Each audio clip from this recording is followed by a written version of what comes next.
Most people think if a nursery is full, it must be making money. And on the surface, that makes sense. If the rooms are busy, children are attending, parents are paying, surely the nursery must be profitable. But that isn't always true. I've started supporting more existing nursery owners recently, not just people opening new nurseries. And one thing I've seen quite clearly is this. Some nurseries are busy, but they're still not making the profit they should. And it's not always because the nursery is bad. It's not always because parents aren't interested. And it's not always because the owner isn't working hard. Sometimes the nursery is full, but the way it's structured means the money is quietly leaking out every single month. So in this video, I'm going to explain why a full nursery can still lose money, what actually makes a nursery profitable, and the small decisions that can make a huge difference to your income. Because in this business, full doesn't always mean profitable. In this video, we're going to look at how session times affect profit, why marketing matters more than many nursery owners realize, and how two nurseries can both look full, but one makes money while the other struggles.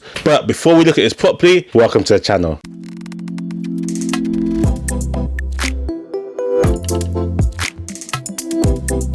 Welcome to the channel Open Nursery with myself, Kurt Dianya, where I help people open, run and grow successful nurseries across the UK. And recently, as well as supporting people to open new settings, I've been working more with existing nursery owners who want to improve how the nursery is performing. And one thing I keep seeing is this: profit doesn't happen by accident. It comes from structure. You can have children in the building, you can have parents paying fees, you can have staff working hard, but if the structure behind the nursery isn't right, the profit may not be where it should be. So today I want to break that down in a really simple way. Let's start with the biggest misunderstanding. A nursery being full only tells you that your places are occupied. It doesn't tell you whether those places are being used in the right way. It doesn't tell you how much each child is paying, how many hours they attend, whether those hours block a full-time place, whether your staff costs match your income, whether your funded hours are structured properly, or whether your quieter days are costing you money. So when someone says my nursery is full, the next question should be, full how? Full with children attending full days, full with children attending short sessions, full Tuesday to Thursday but empty Monday and Friday, full with high staffing costs, or full with fees that don't cover costs properly? Because those are all very different situations. And this is why I always say a full nursery only matters if the places are being used in the right way, in a way that makes financial sense. That's the part people need to remember. Profit is not just about children attending. Profit is about what comes in minus what goes out. Let me give you a really practical example. One of the things I've seen with existing nursery owners is how session structure can quietly reduce income. Let's say your nursery is open 7:30 AM to 6:30 PM, and let's say a full day place is worth around £80. Now, you allow a child to attend 9 AM to 3 PM. They're attending, the room looks busy, the nursery feels occupied, but for that 9 AM to 3 PM slot, they may only be paying around £48 for that day. So on the surface, it looks like you filled the place, but financially, that place has not been used to its full value. Now the key point is this: that child is still taking up a place, but it's very unlikely that you're going to find another child to come from 7:30 to 9 AM and then another child to come from 3 PM to 6:30 PM to fill that full day place. So practically that place has been blocked for the whole day, but instead of you getting £80 for that day, you're getting £48. That's £32 less for that one place on that one day. Now multiply that across 5 days, that's £160 for the week. Across a year, that could become thousands of pounds from just one poorly structured place. And if you have several children attending in that way, the loss becomes much bigger. This is why nursery profit isn't just about having children in the building, it's about how those places are structured. And this is the type of thing I look at when I support nursery owners, because sometimes the nursery isn't failing, the structure just needs tightening. Another common issue is nurseries being really busy in the middle of the week but much quieter on Mondays and Fridays. This is very common. Tuesday, Wednesday and Thursday tend to be the stronger days for many nursery owners. Parents often want those days, but Monday and Friday can be hard to fill. Now again, on paper the nursery might look reasonable full. You might look at the week overall and think we've got good occupancy, but when you break it down day by day, the picture can look very different. And this matters because your rent doesn't reduce on Monday and your staff costs don't magically disappear on a Friday. Your bills, insurance, software, food orders, management time, all of that still exists. So if your nursery is only really strong on 3 days a week, you're not getting the full financial benefit of the building, the staff, or the business. This is why nurseries need balanced occupancy. That might mean being more strategic with the days you offer. It might mean encouraging parents towards Monday and Friday. It might mean thinking carefully before giving away all your Tuesday to Thursday spaces. It might mean creating incentives for quieter days. But the key is to look at the pattern, because if you only look at the number of children, you can miss where the money is actually being lost. Another area I've seen is marketing, and this one is huge. Some nursery owners barely invest in marketing at all. I've spoken to settings that spend just a few £100s a year trying to attract parents, and they wonder why inquiries are inconsistent. Now, I understand why this happens. Nursery owners are busy. They're managing staff, parents, ratios, safeguarding, invoices, complaints, recruitment. So marketing gets pushed to the side. It becomes something they'll do later. But the problem is, if you only start marketing when your numbers drop, you're already under pressure. And nurseries can have one of the best returns on marketing. Think about it. If you spend £100 on marketing and that brings in one parent, that one parent of that child could generate around £12,000 in revenue over a year. And if that's a younger child, that child will stay with you for many years. Now, of course, not every £100 will bring in a parent. You still need the right offer, the right area, the right message, and the right follow-up. But the principle is important. Nurseries shouldn't see marketing as an optional extra. Marketing is what keeps your pipeline healthy. It keeps inquiries coming in. It helps to fill weaker days, and it helps to replace children when they leave. It also reduces the panic that comes when occupancy suddenly drops. So I always say, marketing is not something you do when you're desperate. It's something you do consistently so you don't become desperate. On a side note, if you do want support with your marketing, I've written a book that supports with all of this. 99 proven ways to market your childcare business. It's available on Amazon, and I'll post a link in the description. But two full nurseries can have very different paths, and this is where it starts to come together. You can have two nurseries that both describe themselves as full, but financially they can be in completely different positions. You have Nursery A that is full but struggling. This nursery has children attending short sessions that block full day places. Strong Tuesday to Thursday occupancy, but weak Monday to Friday. High staffing costs, little marketing, and no clear financial tracking. No real understanding of which sessions are most profitable. Now, Nursery B may have the same number of children, but it's full in a different way. Nursery B has structured sessions, balanced days, a clear staffing model, consistent marketing, and a good understanding of their break-even point, and a clear idea of which places are actually making money. Both nurseries might look busy, but one is full in a way that creates profit, and the other is full in a way that creates pressure, and that's the difference. Not all occupancy is equal. There are a few other reasons nurseries can be full but still struggle. The first is staffing. Staffing is usually one of the biggest costs in a nursery, so if your staffing structure is too heavy for the income coming in, it can squeeze profit very quickly. You might be in ratio, you might be compliant, but if you're not matching staffing to occupancy carefully, you can still lose money. That doesn't mean understaffing. It means understanding your numbers. It means looking at opening hours, breaks,